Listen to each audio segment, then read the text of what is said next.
গাইবান্ধার পলাশবাড়িতে নকাই খাল পুনর্খননে ইতিবাচক পরিবর্তন এসেছে প্রাণ প্রকৃতিতে। এতে বর্ষায় জলাবদ্ধতায় ফসলহানি রোধ সহ শুষ্ক মৌসুমে পাওয়া যাবে সেচ সুবিধা। খাল খননে ফসল উৎপাদন ও মৎস্য চাষ সহ নতুন করে স্বপ্ন দেখছেন স্থানীয়রা। ফারুক হোসেনের তথ্য ভিডিও চিত্র রিপোর্ট করছেন আফরোজা হাসি। খননের অভাবে ভরাট হয়ে পানিশূন্য ছিল পলাশবাড়ী উপজেলার হরিনাথপুর ইউনিয়নের নাকাই খাল। এতে বর্ষায় জলাবদ্ধতায় ফসলহানি আর গ্রীষ্মে সেচের অভাবে ক্ষতিগ্রস্ত হতেন কৃষক।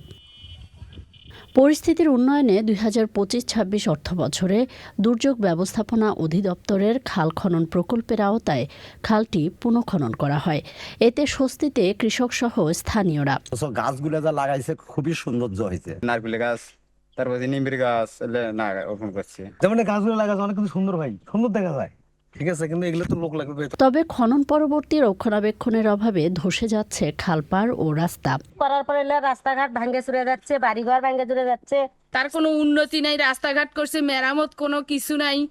নকাই খাল খননে কৃষি, পরিবেশ ও জনজীবনে ইতিবাচক পরিবর্তনের প্রত্যাশা সংশ্লিষ্টদের। খালের পাল কোথাও কোথাও হয়তো ভেঙে গিয়েছে, এটা আমাদের নজরে আছে। যে সমস্ত জায়গায় ভেঙে গিয়েছে আমরা প্যালাসাইটি বা অন্য স্ট্রাকচারের মাধ্যমে এখানে আমরা সংস্কার করে দেবো ইনশাআল্লাহ। খাল খননের সুফল নিশ্চিতে খনন পরবর্তী রক্ষণাবেক্ষণের তাগিদ স্থানীয়দের।